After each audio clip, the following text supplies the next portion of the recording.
साथियों, मैं Parasnath life high study IAS में आपका स्वागत है। आज हम लोग आगरा यूनिवर्सिटी के बीएड सेकेंड ईयर 2021 का जो 10 मार्च 2022 को री एग्जाम होने जा रहा है उसके लिए प्रैक्टिस सेट 10 हल करेंगे। यदि आप लोग इसके पहले के प्रैक्टिस सेट नहीं हल किए हैं तो उसे जाकर जरूर हल करें, डिस्क्रिप्शन में लिंक दिया गया है। आज पेपर 202 अर्थात अधिगम के लिए आकलन, इसके टॉप 100 अति महत्वपूर्ण प्रश्न रहेंगे। आप लोग ध्यान दीजिएगा, बहुत ही ज़्यादा महत्वपूर्ण प्रश्नों को इस टेस्ट में रखा गया है। 10 मार्च को जो री एग्जाम हो रहा है पेपर 202 का, उसमें सेम टू सेम यहाँ से प्रश्न आने की संभावना है, इसलिए आप लोग वीडियो को पूरा देखिएगा। Thakur publication book, model paper, UP TET, C TET, BTC, NET तथा बीएड के प्रीवियस ईयर को आधार बनाकर प्रश्नों को इस प्रैक्टिस सेट में रखा गया है। आप लोग प्लीज़ वीडियो को ज़्यादा से ज़्यादा शेयर कीजिए जिससे सभी को लाभ हो सके। आप लोग ध्यान दीजिएगा, टेलीग्राम का लिंक डिस्क्रिप्शन और कमेंट सेक्शन दोनों जगह पर दिया गया है। कमेंट सेक्शन में सबसे ऊपर ही दिया गया है, तो आप लोग वहां से टेलीग्राम से जुड़कर पीडीएफ प्राप्त कर सकते हैं।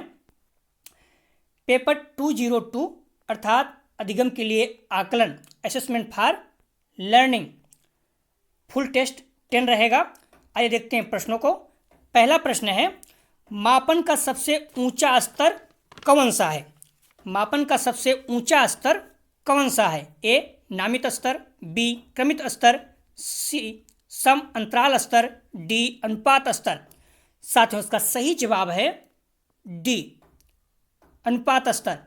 अगला प्रश्न है, किस मापनी में सत्य शून्य बिंदु विद्यमान रहता है? ए शाब्दिक स्तर में, बी अनुपात स्तर में, सी क्रमित स्तर में, डी अंतराल स्तर में।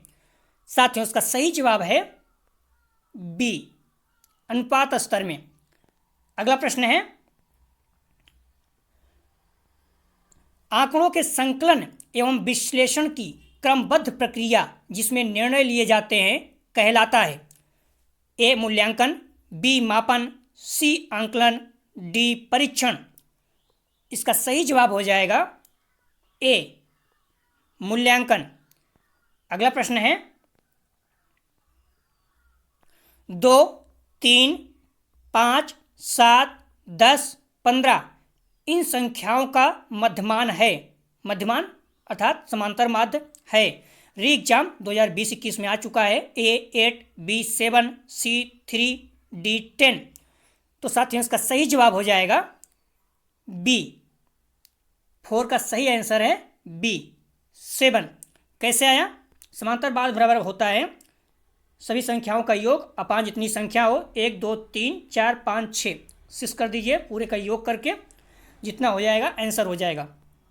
तो हल किया गया है। यदि आप लोगों को चाहिए डिस्क्रिप्शन में लिंक से जुड़कर टेलीग्राम से आप लोग पीडीएफ प्राप्त कर सकते हैं, वहाँ देख सकते हैं। समांतर माध्य बराबर होता है आंकड़ों का योग अपान आंकड़ों की संख्या।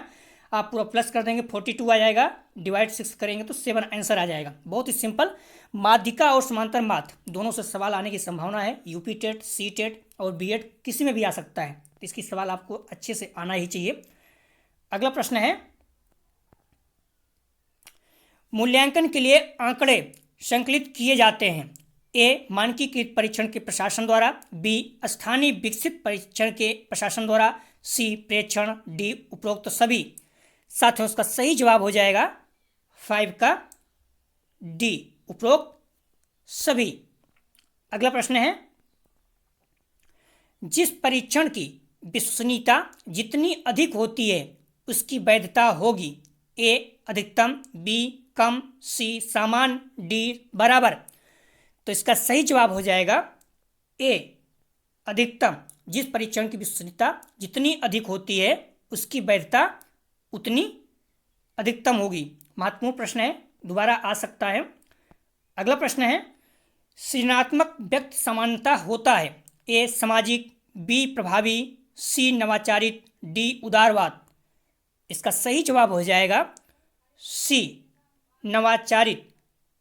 सृजनात्मक मतलब क्रियात्मक क्रिएटिविटी जिसके अंदर ज़्यादा होती है वो क्या होता है? इनोवेशन, इनोवेटिव, नवाचार, कोई न कोई नया चीज़ें वो सर्च करता रहता है। अगला प्रश्न है, यह परिभाषा किसने दी है? मूल्यांकन एक ऐसी प्रक्रिया है जिसमें सही ढंग से किसी वस्तु का मापन किया जा सकता है। A Goods, B Remmers and Gage, B Quillen and Hanna, D J P Guilford. इसका सही जवाब हो जाएगा ए गुड्स महोदय। अगला प्रश्न है, किसने कहा है मापन वस्तुओं या घटनाओं की तर्कपूर्ण ढंग से संख्या प्रदान करने की क्रिया है? ध्यान रखना के क्रिया है। A G P Guilford, B Mitchell, C Wadfield, D Cullen एवं कुलिन। साथियों इसका सही जवाब हो जाएगा ए जेपी गिलफर्ड। अगला प्रश्न है,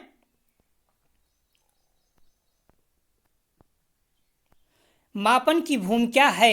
ए वस्तु को संख्या प्रदान करना, बी घटना को संख्या प्रदान करना, सी नियमानुसार संख्या प्रदान करना, डी उपरोक्त सभी। इसका सही जवाब हो जाएगा डी उपरोक्त सभी। आप लोग ध्यान दीजिए, बुक और मॉडल पेपर जितना ज़्यादा से ज़्यादा हो सके ये स्टडी कीजिए। सिर्फ मॉडल पेपर से अच्छे अंक नहीं आएंगे, मैं बार बार कह रहा हूँ, सिर्फ मॉडल पेपर से आप पास हो सकते हैं, अच्छे अंक नहीं आएंगे। आप बुक को अच्छे से स्टडी कीजिए और मेरे साथ टेस्ट दीजिए। यदि आपको पीडीएफ चाहिए तो डिस्क्रिप्शन में दिए गए लिंक से जुड़कर टेलीग्राम से पीडीएफ प्राप्त कर सकते हैं। और आप लोग ध्यान रखना, ओमार बेस आपका एग्जाम होगा, 100 प्रश्न रहेंगे, 50 प्रश्न हल करना रहेगा, समय 1.5 घंटा अर्थात 1 घंटे 30 मिनट रहेगा। अगला प्रश्न है, अव्यवस्थित आंकड़ों में वह प्राप्तांक जो सबसे अधिक बार घटित होता है उसे कहते हैं। बहुत ही सिंपल प्रश्न, री एग्जाम 2020-21 में आ चुका है। ए सहसंबंध, बी मध्यमान, सी बहुलक, डी उपरोक्त में से कोई नहीं। तो साथियों इसका सही जवाब हो जाएगा सी बहुलक। अगला प्रश्न है, संख्याओं 5, 6, 7, 5, 5, 8, 5, 8, 3, 5 का बहुलांक है। इसके पहले हमने जस्ट प्रश्न देखा, जो संख्या बार बार ज़्यादा अधिक बार आती है तो उसे क्या कहते हैं? बहुलांक। तो बहुत ही सिंपल प्रश्न है, इस तरह के प्रश्न पूछे जाते हैं। री एग्जाम 2020-21 में पूछ चुका है। A5, B8, C7, D6। आप लोग इसका आंसर बहुत आसानी से बता सकते हैं। तो इसका सही जवाब हो जाएगा A5। जो संख्या सबसे अधिक बार आए उसे बहुलक कहते हैं। तो आप काउंट कर सकते हैं, 5, 1, 2, 3, 4, 5, 5 टाइम 5 आ चुका है, तो इसलिए सही जवाब हो जाएगा 5। और संख्याओं को देखोगे 6 तो एक बार आया हुआ है, 7 को देखोगे तो एक बार आया हुआ है, 8 देखोगे तो एक बार, 3 देखोगे तो एक बार आया हुआ है। तो इस तरह से इसका सही जवाब हो जाएगा 5। बहुत ही सिंपल है, संख्या से प्रश्न आते हैं तो आप लोग ध्यान रखना।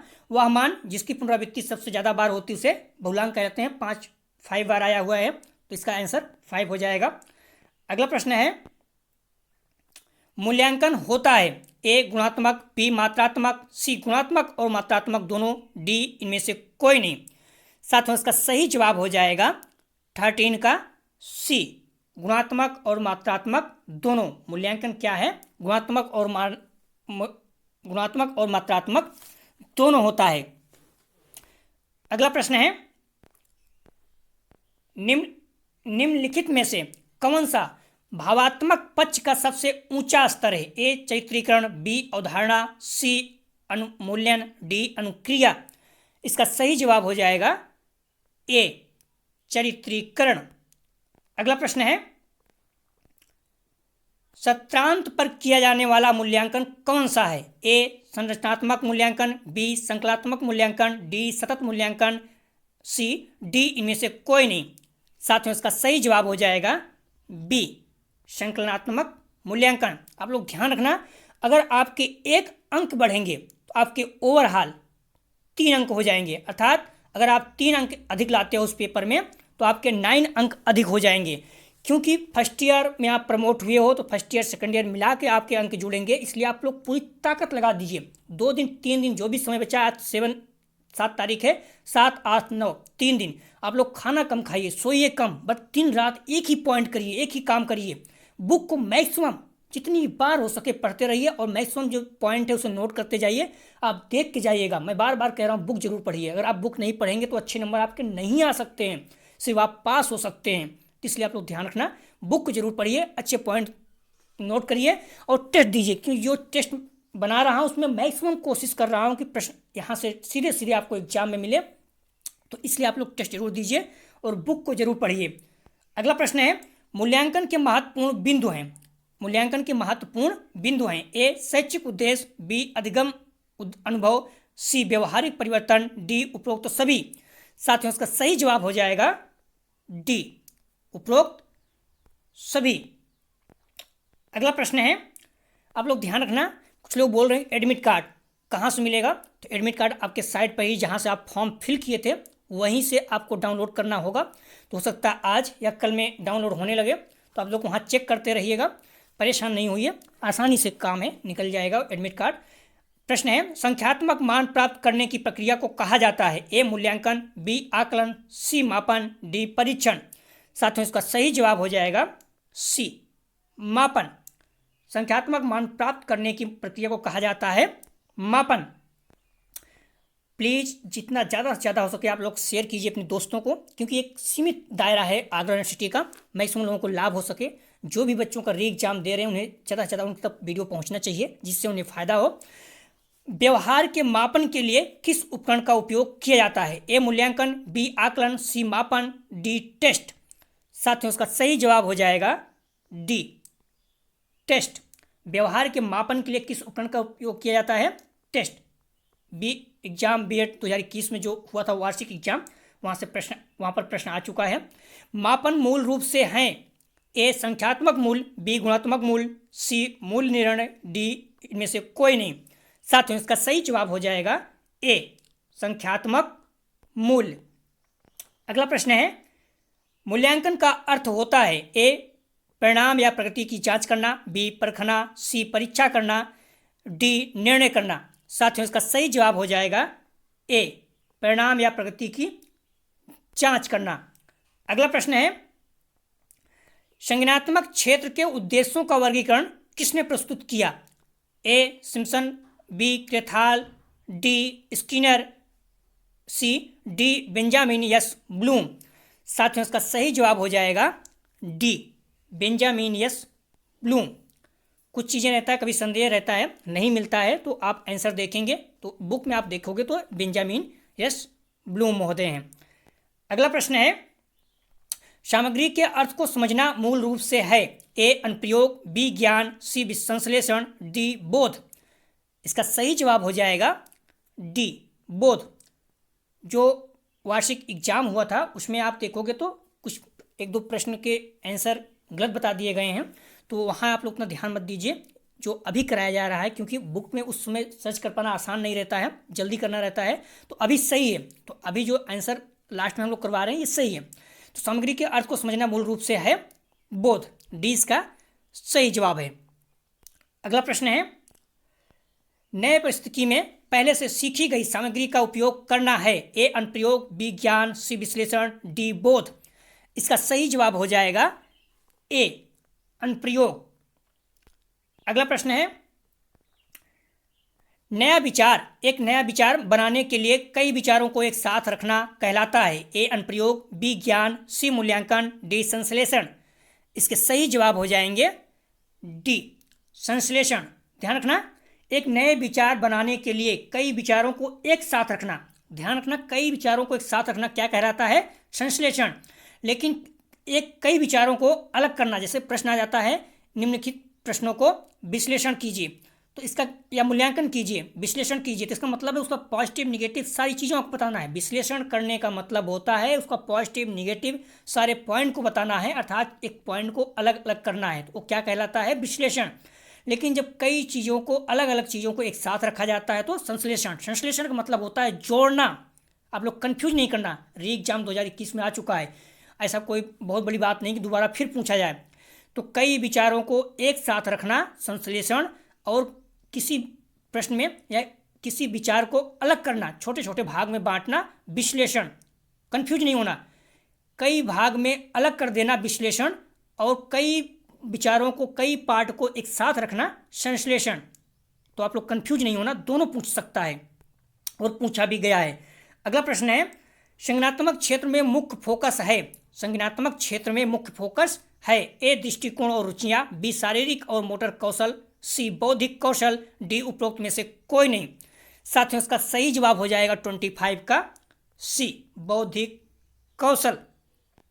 अगला प्रश्न है, निम्नलिखित में से कौन सा क्षेत्र शारीरिक और क्रियात्मक कौशल से संबंधित है। ए भावनात्मक क्षेत्र, बी क्रियात्मक क्षेत्र, सी संज्ञानात्मक क्षेत्र, डी इनमें से कोई नहीं। साथियों इसका सही जवाब हो जाएगा 26 का बी क्रियात्मक क्षेत्र। अगला प्रश्न है, दृष्टिकोण, मूल्य और रुचियां किस क्षेत्र द्वारा परिलक्षित होती हैं। ए भावात्मक क्षेत्र, बी मनोचालक क्षेत्र, सी संज्ञानात्मक क्षेत्र, डी इनमें से कोई नहीं। साथियों इसका सही जवाब हो जाएगा ए भावात्मक क्षेत्र। महत्वपूर्ण पॉइंट है, दोबारा पूछ सकता है। जिस पॉइंट से, जहां से प्रश्न उठाया गया है उस टॉपिक को आप लोग दोबारा प्लीज बुक से देख के जाइएगा, क्योंकि अगर सेम प्रश्न नहीं उठाया तो उस टॉपिक से अगला प्रश्न उठा सकता है। आप देखेंगे प्रश्नों को बार बार, कुछ ऐसे टॉपिक हैं जहां से बार बार प्रश्न उठाया जाता है, तो आप लोग कंफ्यूज नहीं होना। जैसे IQ हो गया, वहाँ से प्रश्न, चाहे यूपी टेट दीजिए, सी टेट दीजिए, कोई भी एग्जाम, BEd का दीजिए, BEd BTC दीजिए, प्रश्न आना ही फिक्स है। तो आप लोग IQ वाला अर्थात बुद्धि वाला टॉपिक जरूर देख के जाइए। संज्ञानात्मक डोमेन का उच्चतम स्तर है। ज़्यादा समय नहीं बचा है तो कम से कम आप दो यूनिट तो 100% तैयार करके जाइए, क्योंकि आपको 50 प्रश्न ही तो करना है। हो सके तो 3 यूनिट अच्छे से तैयार करके जाइए। और बता दूं आपको, अगर नहीं प्रश्न आ रहा है तो जो उपरोक्त में से सभी होता है उसको कोशिश कीजिए वही मारिए। अगर 5 प्रश्न रहेगा देखेंगे तो 3 प्रश्न 4 प्रश्न उपरोक्त सभी ही सही होता है। अगर नहीं आ रहा है तो, और अगर यदि कोई प्रश्न है जो आपको नहीं आ रहा है, सी में दोनों दिया है जैसे A B दोनों, तो कोशिश करिए वही टिक कर सकते हैं। लेकिन नहीं आ रहा है तो रिस्क ले सकते हैं। अगर आ रहा है तो देख लीजिए, क्योंकि कभी कभी नहीं सही होता है। तो जो सभी सही है वो मैक्सिमम चांस रहता है 70%, वही सही होता है। सी उपरोक्त में से दोनों, वो भी सही होने की संभावना रहती है 70%। तो अगर आपको नहीं आ रहा है तो रिस्क लीजिए आप, और दोनों सही करने या उपरोक्त सभी कर सकते हैं। ध्यान रखिए, पहले प्रश्न को पूरा पढ़िए, उसके बाद जो आ रहा है उसको गोला कर लीजिए। 100% क्लियर है तो देखिए 50 प्रश्न हो जा रहा है तो ज़्यादा छेड़खानी मत कीजिए। अगर नहीं हो रहा तभी रिस्क लीजिए। प्रश्न है, संज्ञानात्मक डोमेन का उच्चतम स्तर है। ए संश्लेषण, बी विश्लेषण, सी बोध, डी मूल्यांकन। इसका सही जवाब हो जाएगा 28 का टी मूल्यांकन। संज्ञानात्मक डोमेन का उच्चतम स्तर क्या है? मूल्यांकन। मैंने पहले बता चुका हूँ, फिर बता रहा हूँ। संश्लेषण का मतलब होता है किसी बात को एक साथ लाना था, जोड़ना। विश्लेषण मतलब होता है अलग करना। किसी टॉपिक में अगर उसे पॉजिटिव निगेटिव बता रहे हो तो छोटे छोटे भागों में बांट रहे हो तो क्या हो जाता है? विश्लेषण। लेकिन कई बातों को एक साथ लाते हो तो उसे संश्लेषण कहते हैं। ऊपर हम लोगों ने देखा था संश्लेषण का प्रश्न आ चुका है, तो कंफ्यूज नहीं होना, दोनों महत्वपूर्ण है। अगला प्रश्न है, ब्लूम टैक्सोनॉमी ज्ञान विश्लेषण संश्लेषण का जिक्र करते हुए संकेत मिलता है। ए संज्ञानात्मक डोमेन का, बी भावनात्मक डोमेन का, सी साइकोमोटर डोमेन का, डी उपरोक्त सभी का। साथियों इसका सही जवाब हो जाएगा ए संज्ञानात्मक डोमेन का। अगला प्रश्न है, भावात्मक क्षेत्र से संबंधित मुख्य उद्देश्य है। ए छात्र एक पत्र लिख सकता है, बी छात्र ईमानदारी को महत्व देता है, सी छात्र ग्राफ खींच सकता है, डी विद्यार्थी चित्र बना सकते हैं। साथियों इसका सही जवाब हो जाएगा बी छात्र ईमानदारी को महत्व देता है। आप देखेंगे कोई भी इंसान जो ज़्यादा इमोशनल होता है, भावुक होता है, वो जल्दी गलत नहीं करता है, कोई अपराध नहीं करता है, चोरी नहीं करता है, क्योंकि वो भावनात्मक से जुड़ा होता है। लेकिन 100% सही नहीं होता है। ज़्यादातर संभावना है कि एक भावनात्मक जो इंसान होता है, भावुक इंसान होता है, वो ईमानदार ज़्यादा होता है। अगला प्रश्न है,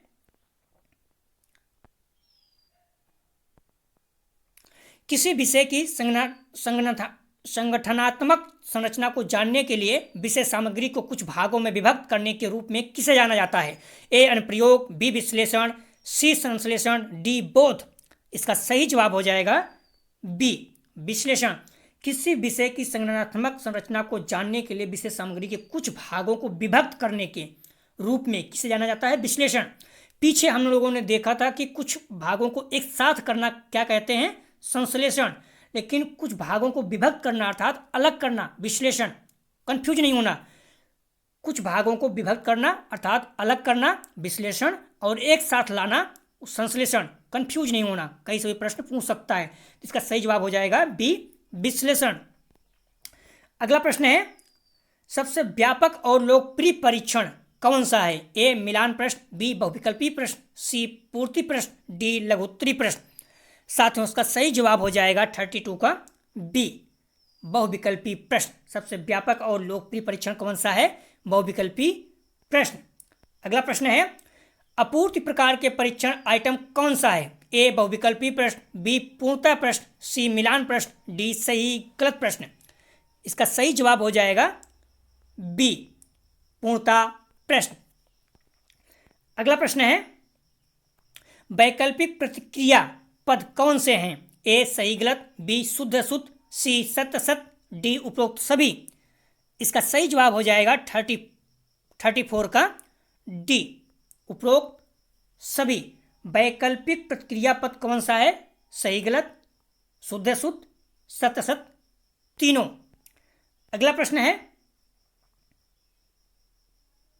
जिन प्रश्नों के लिए छात्र को कई पैराग्राफ तक, ध्यान रखना, जिन प्रश्नों के लिए छात्र को कई पैराग्राफ तक लंबी लिखित प्रक्रिया की संरचना करने की आवश्यकता होती है, उसे कहा जाता है निबंध, बी संक्षिप्त उत्तर, सी पूर्णतः प्रकार प्रश्न, डी रिक्त स्थान पूर्ति प्रश्न। इसका सही जवाब हो जाएगा ए, निबंध। आप लोग खुद देख सकते हैं, कई निबंध क्या होता है? लंबा लिखा जाता है, 3-4 पेज, 10 पेज, 15 पेज। तो आप लोग देखेंगे निबंध क्या होता है? एक लंबी लिखित प्रक्रिया है। अगला प्रश्न है,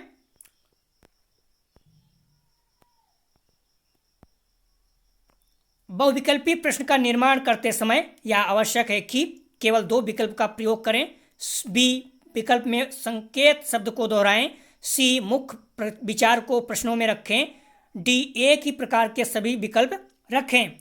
साथ में इसका सही जवाब हो जाएगा बी, विकल्प में संकेत शब्द को दोहराएं।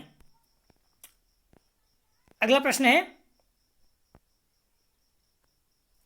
निम्नलिखित में से किस प्रश्न में अंकन की वस्तुनिष्ठता अधिक होती है? निम्नलिखित में से किस प्रश्न में अंकन की वस्तुनिष्ठता अधिक होती है? ए लघुत्तरी प्रश्न, बी बहुविकल्पी प्रश्न, सी निबंधात्मक प्रश्न, डी दीर्घ उत्तरी प्रश्न। साथियों इसका सही जवाब हो जाएगा 37 का बी, बहुविकल्पी प्रश्न। किस प्रश्न में अंकन की वस्तुनिष्ठता अधिक होती है? बहुविकल्पी प्रश्न। अगला प्रश्न है, छात्रों में रटने की प्रवृत्ति को रोकने हेतु कैसे प्रश्न नहीं पूछने चाहिए? ए वस्तुनिष्ठ, बी लघुत्तरी प्रश्न, सी दीर्घ उत्तरी प्रश्न, डी निबंधात्मक। साथियों इसका सही जवाब हो जाएगा 38 का ए, वस्तुनिष्ठ प्रश्न। आप लोग ध्यान रखें, जिस तरह से हम लोग प्रश्न टेस्ट दे रहे हैं, इसमें बच्चे क्या करते हैं? रटते हैं। वस्तुनिष्ठ प्रश्न में रटने की प्रक्रिया बढ़ जाती है, बच्चे बहुत ज़्यादा रट रहे हैं। यदि यही लघुत्तरी, दीर्घ उत्तरी या निबंधात्मक होता तो बच्चे क्या करते? समझते। तो रटने की प्रवृत्ति रोकने के लिए कैसे प्रश्न नहीं पूछने चाहिए? ऑब्जेक्टिव अर्थात वस्तुनिष्ठ प्रश्न नहीं पूछने चाहिए। अगला प्रश्न है, निम्नलिखित में से कौन सा पक्ष शैक्षिक उद्देश्यों का शारीरिक क्षमता पर जोर देता है? ए ज्ञानात्मक पक्ष, बी भावात्मक पक्ष, सी क्रियात्मक पक्ष, डी उपरोक्त सभी। साथियों इसका सही जवाब हो जाएगा सी, क्रियात्मक। ध्यान रखना, मैंने कहा था कि अगर आपको नहीं आ रहा तो आप डी विकल्प टिक कर सकते हैं, उपरोक्त सभी, लेकिन यहाँ गलत हो जाएगा। तभी रिस्क लीजिए, नहीं आ रहा है आपको। कौन सा पक्ष शैक्षिक उद्देश्यों का शारीरिक क्षमता पर जोर देता है? तो क्रियात्मक पक्ष, ज्ञानात्मक भावात्मक पक्ष नहीं। तो बहुत ज़्यादा जरूरी, तभी सभी मारिए, नहीं तो प्रश्न गलत भी हो सकता है, लेकिन मैक्सिमम चांस रहता है कि सभी सही होता है। अगला प्रश्न है, सतत मूल्यांकन का उद्देश्य होना चाहिए। ए शैक्षिक शिक्षार्थियों की त्रुटियां निकालना, बी शिक्षार्थियों की उपलब्धि मापना, सी सीखने में होने वाली कमियों का निदान और उपचार, डी या निर्णय लेना कि क्या विद्यार्थियों को अगली कक्षा में प्रोन्नत की जाए। साथियों इसका सही जवाब हो जाएगा सी, सीखने में होने वाली कमियों का निदान और उपचार। अगला प्रश्न है, आधुनिक बुद्ध परीक्षणों के प्रतिपादक कौन थे? आधुनिक बुद्ध परीक्षणों के प्रतिपादक कौन थे? ए टर्मन, बी स्टर्न, सी गुलिफोर्ड, डी अल्फ्रेड बिने। साथियों इसका सही जवाब हो जाएगा डी, अल्फ्रेड बिने। आधुनिक, ध्यान रखना, आधुनिक बुद्धि परीक्षणों के प्रतिपादक कौन थे? अल्फ्रेड बिने। अगला प्रश्न है, आईक्यू निर्धारित करने का सूत्र किसने प्रस्तुत किया? ए स्टर्न, बी गिलफोर्ड, सी टर्मन, डी अल्फ्रेड बिने। साथ में उसका सही जवाब हो जाएगा ए स्टर्न। कई जगह देखेंगे आप अलग अलग आंसर दिया हुआ है।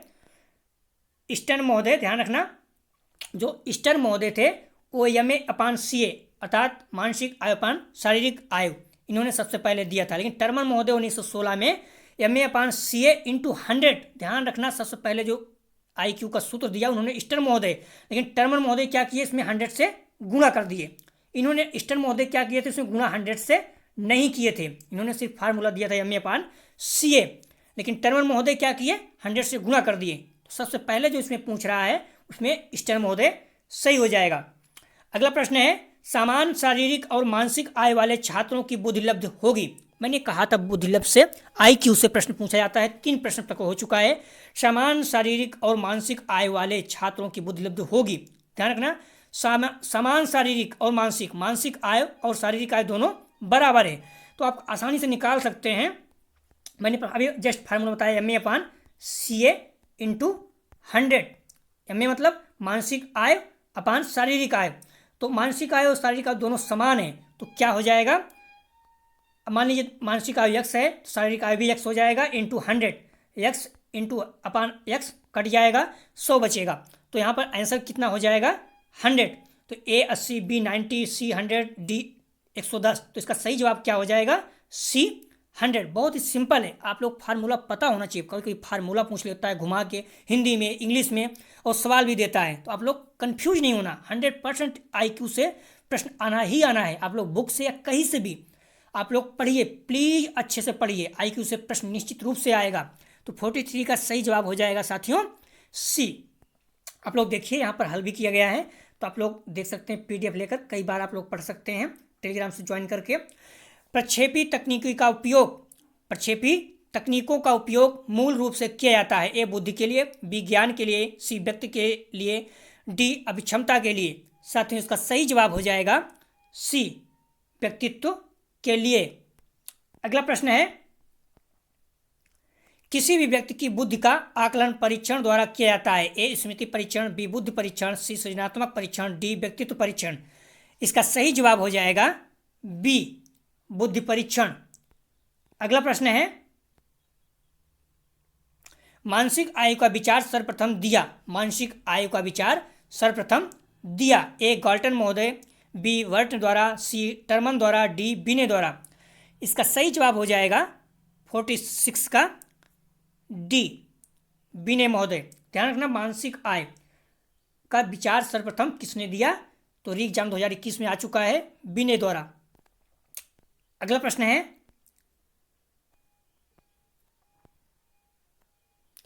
विषय वस्तु एवं भाषा के आधार पर बुद्ध परीक्षण को मुख्य रूप से श्रेणियों में विभक्त करते हैं। A शाब्दिक परीक्षण, B अशाब्दिक परीक्षण, C शाब्दिक एवं अशाब्दिक दोनों, D इनमें से कोई नहीं। साथ ही उसका सही जवाब हो जाएगा C शाब्दिक एवं अशाब्दिक दोनों। अगला प्रश्न है, प्रक्षेपी प्रविधियां व्यक्ति के मन का मापन करती हैं। A चेतन मन का, B अर्धचेतन मन का, C अचेतन मन का, D उपरोक्त में से कोई नहीं। साथ ही उसका सही जवाब हो जाएगा C अचेतन मन का। अगला प्रश्न है, सृजनात्मकता का मापन है। A अति सरल कार्य, B जटिल कार्य, C संभव नहीं, D उपरोक्त में से कोई नहीं। साथ ही उसका सही जवाब हो जाएगा B जटिल कार्य। सृजनात्मकता का मापन है जटिल कार्य। अगला प्रश्न है,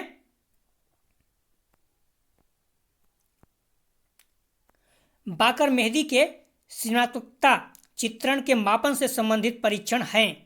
A केवल शाब्दिक परीक्षण, B केवल अशाब्दिक परीक्षण, C शाब्दिक अशाब्दिक दोनों, D उपरोक्त में से कोई नहीं। साथ ही उसका सही जवाब हो जाएगा C शाब्दिक अशाब्दिक दोनों प्रकार के परीक्षण। अगला प्रश्न है, पासी का सृजनात्मक परीक्षण है। पासी का सृजनात्मक परीक्षण है। A भारतीय स्थिति में निर्मित, B भारतीय स्थिति में मानकीकृत, सी भारतीय स्थिति में निर्मित एवं मानकीकृत दोनों, डी उपरोक्त में से कोई नहीं। तो साथियों इसका सही जवाब हो जाएगा 51 का सी, भारतीय स्थिति में निर्मित एवं मानकीकृत दोनों।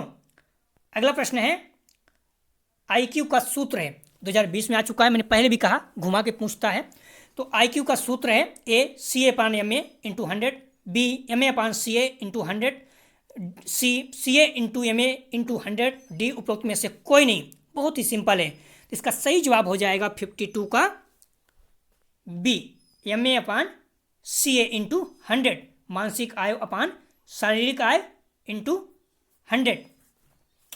ध्यान रखना, आप ऐसे याद कर सकते हो, कंफ्यूज नहीं होना। एम ए, बी ए के बाद एम ए होता है, तो एम ए सबसे बड़ी डिग्री है, मतलब हालांकि उसके बाद पीएचडी भी है, बट आप ऐसे नॉर्मल में देखो तो, प्रोफेशनल में नहीं, तो एम ए सबसे बड़ा है, तो एम ए अपान सी ए कर दो, भूलना नहीं, M A upon C A, M A upon C A into 100, M A upon C A into 100। C A computer course जो भी है कर सकते हो, चार्टर्ड अकाउंटेंट, कंप्यूटर अकाउंटेंट जो भी है, तो आप ऐसे याद रखना, M A upon C A, M ए सबसे बड़ी डिग्री, तो सबसे बड़ा ऊपर रहेगा, कंफ्यूज नहीं होना, हमेशा याद रखना। प्रश्न यहाँ से B Ed, PTC, UP TET किसी भी एग्जाम में आ सकता है। निम्नलिखित में से कौन सा मनोवैज्ञानिक परीक्षण बुद्ध के मापन से संबंधित है? ए रेवनस प्रोग्रेसिव मैट्रिक, बी बाकर मेहदी परीक्षण, सी प्रसंगात्मक बोध परीक्षण, डी उपरोक्त में से कोई नहीं। साथ में इसका सही जवाब हो जाएगा 53 का ए, रेवनस प्रोग्रेसिव मैट्रिक। अगला प्रश्न है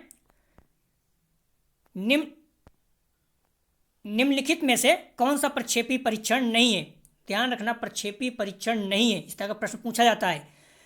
ए टीएटी, बी रोज स्याही धब्बे का परीक्षण, सी एमएमपीआई, डी चित्त साहचर्य परीक्षण। साथियों इसका सही जवाब हो जाएगा 54 का सी, एमएमपीआई। अगला प्रश्न है निम्नलिखित में से कौन सा कथन सही नहीं है? बार बार कह रहे हैं, ध्यान रखना, सही नहीं है। ए मापन आंकड़ों को मात्रात्मक बनाने की प्रक्रिया है, बी क्रमित मापनी मापन स्तर की सबसे निचला स्तर है, बी वस्तुनिष्ठ परीक्षण निबंधात्मक परीक्षण से अधिक विश्वसनीय होते हैं, डी योगात्मक आकलन किसी पाठ्यक्रम के अंत में लिए जाते हैं। साथियों इसका सही जवाब हो जाएगा 55 का बी, क्रमित मापनी मापन स्तर का सबसे निचला स्तर है, क्रमित मापनी मापन स्तर की सबसे निचला स्तर है। ये कथन सही नहीं है। ध्यान रखना आप लोग बता सकते हैं कि सबसे निचला स्तर कौन सा है मापन का, कमेंट सेक्शन में जरूर बताइए अगर पता हो तो। बहुत ही महत्वपूर्ण है, जो भी मापन स्तर के हैं 4 प्रकार, वो आपको पता ही होने चाहिए, प्रश्न वहां से बहुत ही ज़्यादा पूछता है। अगला प्रश्न है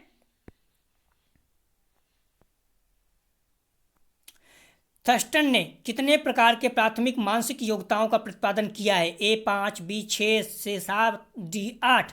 साथियों इसका सही जवाब हो जाएगा 56 का सी, 7। अगला प्रश्न है निम्नलिखित में से कौन सा बुद्धि के मापन को ऋणात्मक रूप से प्रभावित करता है? ए अवसाद, बी पदार्थ का उपयोग, सी निद्रा के विकार, डी उपरोक्त तो सभी। साथियों इसका सही जवाब हो जाएगा 57 का डी, उपरोक्त सभी। बोल रहा है कि बुद्धि के मापन को ऋणात्मक रूप से, मतलब निगेटिव है, प्रभावित करता था। अवसाद बिल्कुल, पदार्थ का उपयोग, निद्रा के विकार, ये सारे जो हैं ऋणात्मक रूप से प्रभावित करते हैं।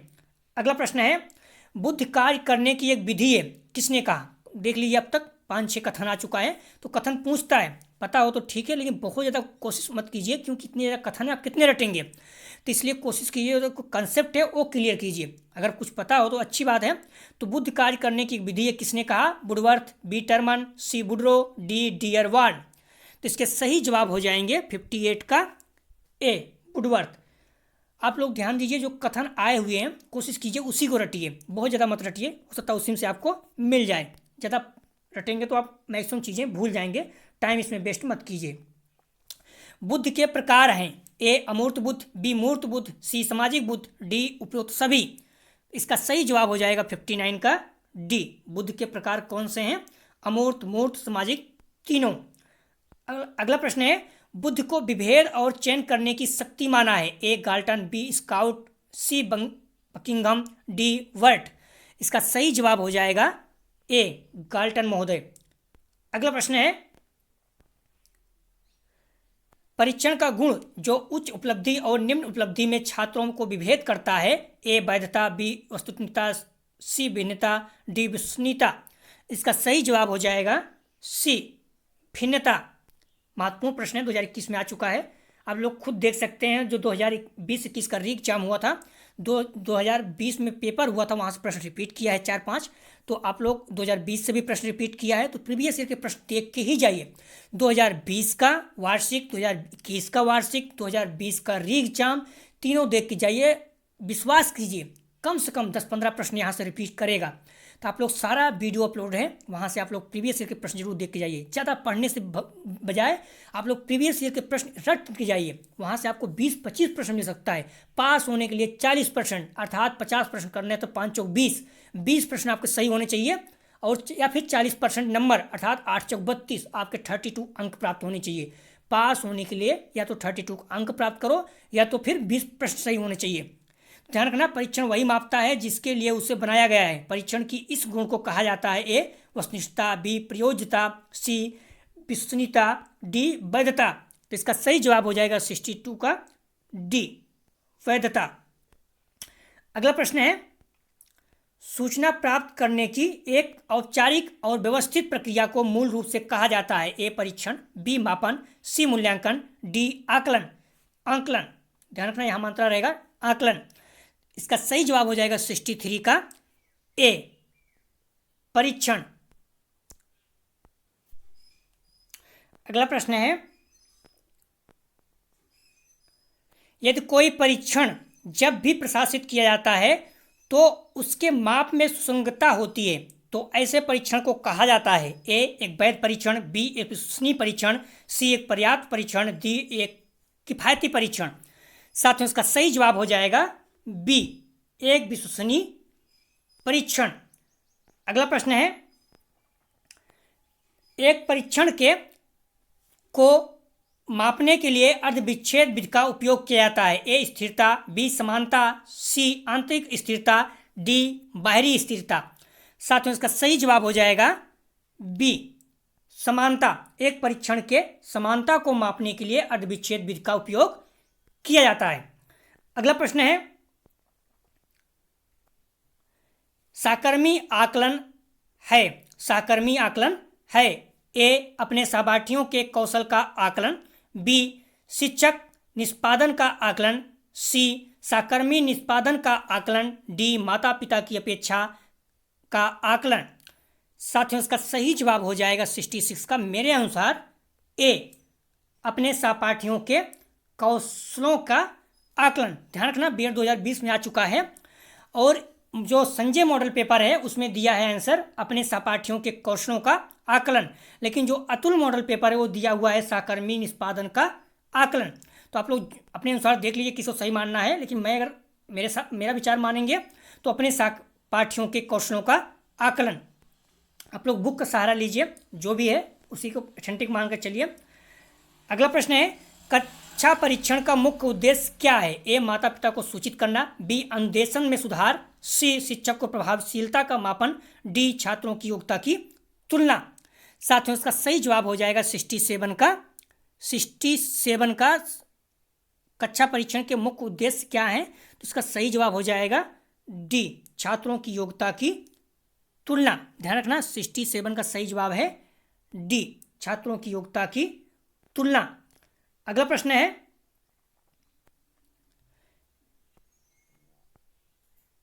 निम्नलिखित में से सही अनुक्रम है। ए परीक्षण मापन आकलन मूल्यांकन, बी मूल्यांकन परीक्षण मापन आकलन, सी परीक्षण आकलन मूल्यांकन मापन, डी आकलन मापन मूल्यांकन परीक्षण। तो साथियों, उसका सही जवाब हो जाएगा 68 का ए परीक्षण मापन आकलन मूल्यांकन। आप लोग ध्यान रखना, कंफ्यूज नहीं होना, जो ये मापन होता है हमेशा मूल्यांकन के पहले आता है, या प्रश्न री एग्जाम में पूछा जा चुका है। तो आप लोग अगर और जगह देखेंगे तो मापन इसमें मूल्यांकन के बाद आया है, इसलिए गलत हो गया। इसमें देखेंगे तो मापन मूल्यांकन के बाद आया है, इसलिए भी गलत हो गया। यहाँ मापन मूल्यांकन के पहले आया है, लेकिन अगर आप ध्यान देंगे तो आकलन और परीक्षण लगभग एक जैसे होता है। कभी कभी इसके स्थान पर भी आकलन के स्थान पर परीक्षण यूज कर लेते हैं। तो अगर आकलन और परीक्षण साथ में ही आना चाहिए था, या तो परीक्षण पहले आना चाहिए था या फिर साथ में ही आना चाहिए था, तो डी हो सकता था, क्योंकि मापन मूल्यांकन पहले आया है। लेकिन यहाँ पर क्या किया, आकलन पहले किया, उसके बाद परीक्षण को सबसे लास्ट में कर दिया, जबकि परीक्षण और आकलन लगभग मतलब सेम जैसे हैं, बराबर जैसे हैं। तो इसलिए मैक्सिमम हमें संभावना बनती है कि ये सही होगा, परीक्षण, मापन, आकलन, उसके बाद मूल्यांकन। या प्रश्न भी पूछ चुका है, ध्यान रखना, मापन मूल्यांकन के पहले होता है, या प्रश्न पूछ चुका है। कभी कभी आंसर ना मालूम होने पर आप लोग प्रश्नों को लेवरोट करना सीखिए, कैसे किया जाता है, इससे भी आंसर निकल सकता है। अगर आप नहीं भी आ रहा था तो मापन मूल्यांकन के पहले किया जाता है, तो 2 ऑप्शन आपका गलत हो गया था, तो 2 बच रहा था, ए और डी। 50% कोई एक आप टिक कर सकते थे, तो संभावना थी आपका सही हो जाता 50%। इस तरह से प्रश्न किसी भी एग्जाम में, चाहे पीसीएस, आईएएस या किसी कंपटीशन, सुपर टेट, आप यहाँ पर प्रश्नों को ध्यान रख कर टिक किया करें। अगला प्रश्न है, हमारे विद्यालयों में इस्तेमाल किए जाने वाले अधिकांश परीक्षण हैं, ए अधिक्षमता परीक्षण, बी व्यक्तित्व परीक्षण, सी उपलब्धि परीक्षण, डी बुद्धि परीक्षण। इसका सही जवाब हो जाएगा सी उपलब्धि परीक्षण। अगला प्रश्न है,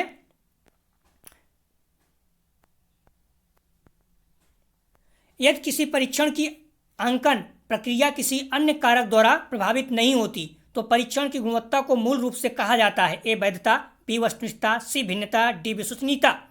साथियों, इसका सही जवाब हो जाएगा बी वस्तुनिष्ठता। आपको 5 सेकंड, 10 सेकंड, 5 सेकंड लगभग दे रहा हूं। अगर आपको लगता है फिर भी स्पीड जल्दी है तो आप अपनी स्पीड स्लो कर सकते हैं सेटिंग में जाके। अगला प्रश्न है, शैक्षिक परीक्षण की प्रक्रिया में प्रयुक्त सबसे व्यापक शब्द जो मूल रूप से निम्न के रूप में जाना जाता है, ए साक्षात्कार, बी मूल्यांकन, सी मापन, डी परीक्षण।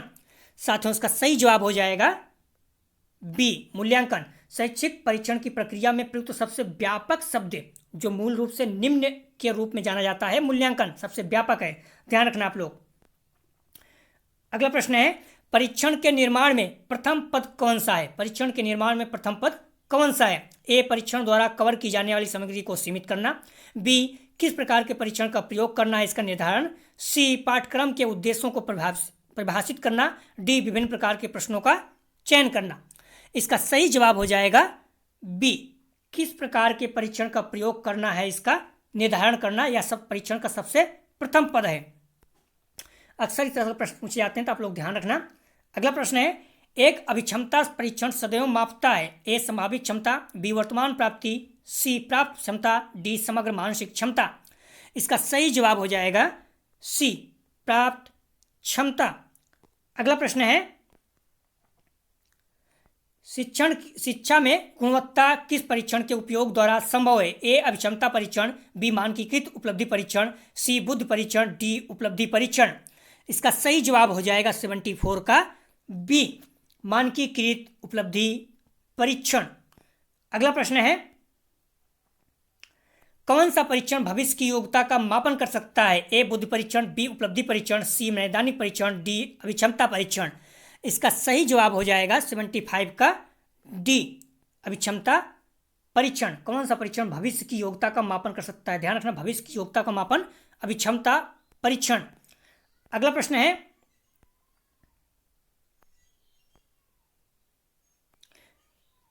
सामान्यता एक निश्चित मानदंड पर भविष्यवाणी के लिए किए गए परीक्षण को कहा जाता है? ए व्यक्तित्व परीक्षण, बी गैर मानकीकृत परीक्षण, सी योग्यता परीक्षण, डी उपलब्धि परीक्षण। साथियों, इसका सही जवाब हो जाएगा 76 का सी योग्यता परीक्षण। अगला प्रश्न है, किसी भी व्यक्ति के बुद्धि का आकलन परीक्षण द्वारा किया जाता है? ए स्मृति परीक्षण, बी बुद्धि परीक्षण, सी सृजनात्मक परीक्षण, डी व्यक्तित्व परीक्षण। इसका सही जवाब हो जाएगा 77 का बी बुद्धि परीक्षण। अगला प्रश्न है, शाब्दिक परीक्षण कहते हैं? ए जिन परीक्षणों में हाव भाव का प्रयोग किया जाता है, बी जिन परीक्षणों में भाषा का प्रयोग किया जाता है, सी जिन परीक्षणों में आकृति बनाई जाती है, डी उपरोक्त में से कोई नहीं। साथियों, इसका सही जवाब हो जाएगा बी जिन परीक्षणों में भाषा का प्रयोग किया जाता है। अगला प्रश्न है, निबंधात्मक परीक्षाएं मूल्यांकन करती हैं? ए विस्तृत अध्ययन का, बी विद्यार्थियों की लेखन शैली का, सी उच्च मानसिक योग्यताओं का, डी उपरोक्त सभी। साथ ही उसका सही जवाब हो जाएगा 79 का डी, उपरोक्त सभी। निबंधात्मक परीक्षाएं मूल्यांकन करती हैं किसका? विस्तृत अध्ययन का, बिल्कुल, क्योंकि विस्तार से लिखा जाता है।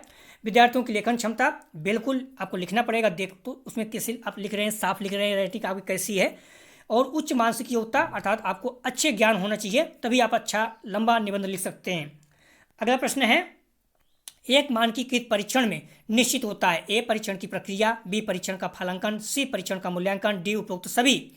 साथ ही उसका सही जवाब हो जाएगा डी, उपरोक्त सभी। एक मानकीकृत परीक्षण में निश्चित क्या होता है? परीक्षण की प्रक्रिया, परीक्षण का फलांकन, परीक्षण का मूल्यांकन, तीनों।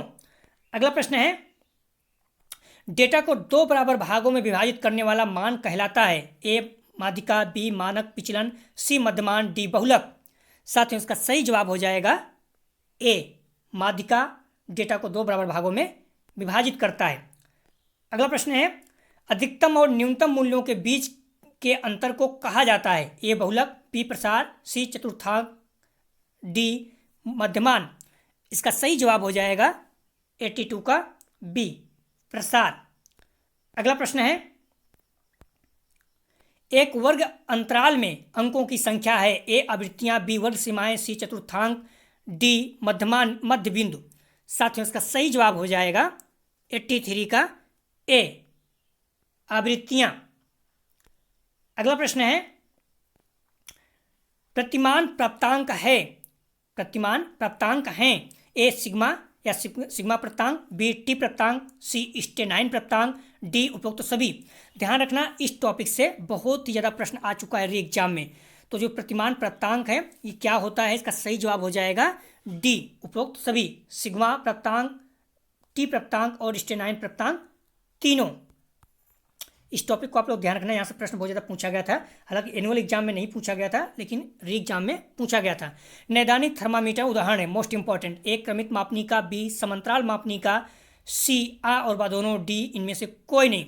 साथ ही उसका सही जवाब हो जाएगा मेरे हिसाब से सी, ए और बी दोनों नैदानिक थर्मामीटर। ध्यान रखना, नैदानिक थर्मामीटर, थर्मामीटर सिर्फ होता तो सम अंतराल मापनी होता, लेकिन जो नैदानिक है तो उसमें क्रमित होता है, तो नैदानिक थर्मामीटर लगने से ए और बी दोनों हो जाएगा मेरे हिसाब से। लेकिन अतुल वाला इसमें सिर्फ बी दिया है, सम अंतराल मापनी। तो आप लोग देख सकते हैं मॉडल संजय में ए और बी दोनों दिया गया है, तो मेरे हिसाब से सी सही है। आप लोग बी भी मान के चल सकते हैं, लेकिन ध्यान रखना, अच्छे से देख लीजिएगा आंसर। अगला प्रश्न है, जेट प्राप्तांक के विन्यास का मध्यमान नियम सदैव होता है री एग्जाम 2020-21 में। मोस्ट इंपॉर्टेंट ये टॉपिक है। जेट प्राप्तांक विन्यास का मध्यमान सदैव होता है ए 0, बी 1, सी आधा, डी 2। साथ ही इसका सही जवाब हो जाएगा ए 0। जेट प्राप्तांक विन्यास का मध्यमान नियम सदैव क्या होता है? 0। आप लोग ध्यान दीजिएगा, जो उसमें मानक स्कोर है यूनिट 5 सांख्यिकी, उसमें जेट स्कोर, टी स्कोर, स्टेनाइन, ये बहुत ही ज़्यादा इंपॉर्टेंट है। पूरा सांख्यिकी ही महत्वपूर्ण है। हालांकि एनुअल में थोड़ा प्रश्न कम आया, लेकिन री एग्जाम में बहुत ज़्यादा प्रश्न पूछा गया था। तो इस टॉपिक को आप लोग ध्यान रखना, सांख्यिकी, और उसमें भी मानक स्कोर बहुत छोटा है, Z score, T score, stanine score, ये सब बहुत ज़्यादा महत्वपूर्ण है। तो आप लोग ध्यान रखना, इसको अच्छे से तैयार कर लेना, यहाँ से प्रश्न देखने को आपको मिल सकता है। देखिए फिर प्रश्न आ गया, 2021 की बात कर रहा हूँ, री एग्जाम जो हुआ है, कई प्रश्न यहाँ से आ चुके हैं। टी प्राप्तांकों के प्रयोग का सुझाव दिया था ए कार्ल पियर्सन ने, बी चार्ल्स स्पीयरमैन ने, डी कार्ल मार्क ने, डी गिलफोर्ड ने। साथ में इसका सही जवाब हो जाएगा सी, मैक कार्ल महोदय ने। अगला प्रश्न है, मूल प्राप्तांक को टी प्राप्तांकों में परिवर्तित कर दिया जाता है ए किसी तालिका से, बी ब्लूप्रिंट से, सी किसी ग्राफ से, डी इनमें से कोई नहीं। साथ में इसका सही जवाब हो जाएगा 88 का बी, ब्लूप्रिंट से। अगला प्रश्न है, स्टेनाइन मापनी मानकीकृत मापनी है। आप लोग ध्यान दीजिए कितना प्रश्न आ रहा है, स्कोर, मानक score, Z score, T score, stanine से। अब तक 5-6 प्रश्न हो चुके हैं। तो स्टेनाइन मापनी मानकीकृत मापनी है ए 9 बिंदु वाली, बी 8 बिंदु वाली, सी 5 बिंदु वाली, डी 10 बिंदु वाली। साथ में इसका सही जवाब हो जाएगा ए 9 बिंदु वाली। बुक में दिया है, साफ शब्दों में आप लोग पढ़ेंगे तो बहुत आसान है। अगला प्रश्न है, सहसंबंध गुणांक का निश्चित प्रसार होता है ए सदैव +-1 के मध्य, बी सदैव +1 और 2 के मध्य होता है, सी सदैव -1 तथा 3 के मध्य होता है, डी उपरोक्त में से कोई नहीं। साथियों इसका सही जवाब हो जाएगा ए, या सदैव प्लस माइनस 1 के मध्य में होता है। अगला प्रश्न है, सहसंबंध के प्रकार होते हैं। ए मात्रात्मक सहसंबंध, बी गुणात्मक सहसंबंध, सी मात्रात्मक एवं गुणात्मक दोनों प्रकार के सहसंबंध, डी भ्रमात्मक सहसंबंध। साथियों इसका सही जवाब हो जाएगा सी, मात्रात्मक एवं गुणात्मक दोनों प्रकार के सहसंबंध। सहसंबंध से मोस्ट इंपॉर्टेंट है, बार बार प्रश्न यहाँ से पूछा जा रहा है, तो आप लोग ध्यान रखना। ये तीसरा जो टॉपिक है सहसंबंध सांख्यिकी का, प्रोडक्ट मूव विधि द्वारा काल एवं काल्सप्रेशन के कोट अंतर विधि द्वारा सहसंबंध का ज्ञात करना। तो ये टॉपिक ही पूरा सांख्यिकी मोस्ट इंपॉर्टेंट है। एग्जाम तो मैक्सिमम प्रश्न यहाँ से आ गया था। अगला प्रश्न है, सहसंबंध गुणांक ज्ञात करने की विधियां हैं। ए क्रम कोट अंतर विधि, बी गुणन आघूर्ण विधि, सी क्रम कोट तथा गुणन विधि दोनों, डी कोई नहीं। साथियों इसका सही जवाब हो जाएगा 92 का सही जवाब है 92 का सी, क्रम कोट तथा गुणन आघूर्ण विधि दोनों। अगला प्रश्न है, सहसंबंध गुणांक ज्ञात करने की कोट अंतर विधि का संकेत चिन्ह है। ए सिग्मा, बी यम, सी रो, डी Q3। साथियों इसका सही जवाब हो जाएगा सी, रो। सहसंबंध गुणांक ज्ञात करने की कोट अंतर विधि का संकेत चिन्ह क्या है? रो। अगला प्रश्न है, गुणन आघूर्ण विधि का प्रतिपादन किया गया है। गुणन आघूर्ण विधि का प्रतिपादन किया गया है। ए स्पीयरमैन द्वारा, बी काल्सपियर्सन द्वारा, सी कोलमैन द्वारा, डी फ्रायड द्वारा। साथियों इसका सही जवाब हो जाएगा बी, काल्सपियर्सन द्वारा। अगला प्रश्न है, केंद्रवर्ती मान वह प्राप्तांक है जिसके दोनों ओर विचलन असमान होते हैं, बी जिसके दोनों ओर विचलन समान होते हैं, सी जिसके दोनों ओर विचलन नहीं होते, डी उपरोक्त तो सभी। साथियों इसका सही जवाब हो जाएगा 95 का ए, जिसके दोनों ओर विचलन असमान होते हैं। केंद्रवर्ती मान वह प्राप्तांक है जिसके दोनों ओर विचलन असमान होते हैं। अगला प्रश्न है, केंद्रीय प्रवृत्ति का माप है। केंद्रीय प्रवृत्ति का माप है सहसंबंध, बी मध्यमान, सी टी परीक्षण, डी सार्थकता का स्तर। साथियों इसका सही जवाब हो जाएगा, बहुत ही सिंपल है, मध्यमान। ध्यान रखना, माध्यिका, मध्यमान, बहुलांक तीनों केंद्रीय प्रवृत्ति की माप है। तो आप लोग कंफ्यूज नहीं होना, बहुत ही सिंपल था। अगला प्रश्न है 97 री एग्जाम में आ चुका है। संख्याओं 11, 15, 12, 10, 25, 23, 17 का माध्यांक अर्थात माध्यिका है। मैंने पहले भी कहा माध्यिका बहुलांक से एक सवाल पूछ सकता है। तो री एग्जाम 2021 में आ चुका है, बहुत ही सिंपल है। ए 15, बी 16, सी 17, डी 18। साथियों पहले आप पद गिनिए, 1, 2, 3, 4, 5, 6, 7। अगर विषम है तो फार्मूला होता है n अपान, अगर विषम है तो फार्मूला क्या होता है n+1/2 पद। तो आप देखेंगे तो कितना है, 1, 2, 3, 4, 5, 6, 7, 7 है तो क्या हो जाएगा 7 + 1/2, 8/2 बराबर क्या हो जाएगा 4।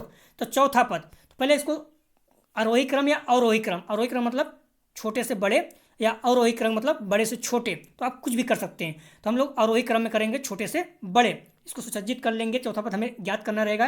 इसमें सबसे छोटा कौन सा है 10, 11, 12, 15, 17, 23, 25। चौथा पद इसमें देखना था तो 1, 2, 3, 4, चौथा पद 15 है। तो इसका सही जवाब क्या हो जाएगा 15 ए हो जाएगा। मैंने इसे सॉल्व भी किया है तो आप लोग देख सकते हैं, इसमें कंफ्यूज नहीं होना। तो 97 का क्या हो जाएगा सही आंसर ए 15, बहुत ही सिंपल है। फार्मूला से आप लोग देख लेना। अवरोही क्रम व्यवस्थित कीजिए, पहले पदों की संख्या विषम हो तो इसका हो जाता है n1/2 वह पद, तो 7 + 1/2 चौथा पद आ जाएगा। यही जब विषम होता, मैं बार बार बता रहा हूँ, विषम का भी आपको फार्मूला पता होना चाहिए। विषम मतलब सम होता, अगर 10 संख्याएं मान लो है तो n/2 पद प्लस n+2 पद +1 अर्थात 10 है तो क्या हो जाएगा, अगर 10 होता तो सम में क्या हो जाता फार्मूला 10/2 पद प्लस 10/2 + 1 पद इंटू 2 पद। तो इसमें क्या हो जाता 10 अर्थात 5 + 6 दोनों पद मतलब 5वां पद, 6वां पद/2 पद। अब बराबर क्या हो जाता, जो भी मान रहता है इसका उसमें रख के आप सॉल्व कीजिए। मान लो यहाँ पांचवा पद देखोगे तो क्या हो जाएगा, पांचवा पद अगर आप देखोगे, मान लीजिए 10 रहता तो पांचवा पद इसमें क्या था, 1 2 3 4 5, 17 हो जाता। और छठवां पद क्या होता, 23। तो इसका जोड़ के 2 से डिवाइड कर देते, तो 23 17 क्या हो जाएगा, 30 40, 40/2 अर्थात 20वां पद। तो ध्यान रखना ये इसका वैल्यू हो जाता। तो लेकिन ये सम नहीं है, विषम है, तो फार्मूला सेम जो बताया वही लगेगा। लेकिन सम हो तो आप लोगों को सम में भी निकालना सवाल आना चाहिए, क्योंकि सम का भी पूछ सकता है, ज़्यादातर हल विषम का ही पूछता है। अगला प्रश्न है, प्रमाणित विचलन को प्रदर्शित करते हैं, ए सिग्मा द्वारा, बी एम द्वारा, सी एन द्वारा, डी सिग्मा एक्स द्वारा। ध्यान रखना इसको सिग्मा स्मॉल बोलते हैं, इसको सिग्मा कैपिटल सिग्मा बोलते हैं। आप लोग कंफ्यूज नहीं होना दोनों में ना। तो इसका सही जवाब हो जाएगा 98 का ए, सिग्मा द्वारा प्रमाणित विचलन को प्रदर्शित करते हैं सिग्मा द्वारा, ए इसका सही जवाब है। अगला प्रश्न है 99, मूल्यांकन एक क्रमिक प्रक्रिया है जो कि संपूर्ण शिक्षा प्रणाली का एक अंग है, जो शिक्षा के उद्देश्यों को से घनिष्ठ रूप से संबंधित है। यह किसने कहा, H H Remmers, B T L Argason, C Kothari commission, D H J Klausmeier. साथ ही उसका सही जवाब हो जाएगा सी कोठारी कमीशन। अगला प्रश्न है 100 और आज का लास्ट प्रश्न, मापन का संप्रत्यय इनमें से किससे संबंधित है, ए निर्णयों को मूल्य प्रदान करना, बी वस्तुओं को संख्या प्रदान करना, सी पदार्थों को संख्या प्रदान करना, डी वस्तुओं एवं पदार्थों को नियमानुसार संख्या प्रदान करना। साथ ही उसका सही जवाब हो जाएगा डी वस्तुओं एवं पदार्थों को नियमानुसार संख्या प्रदान करना। मापन का संप्रत्यय इनमें से किससे संबंधित है, डी वस्तुओं एवं पदार्थों को संख्या प्रदान करना।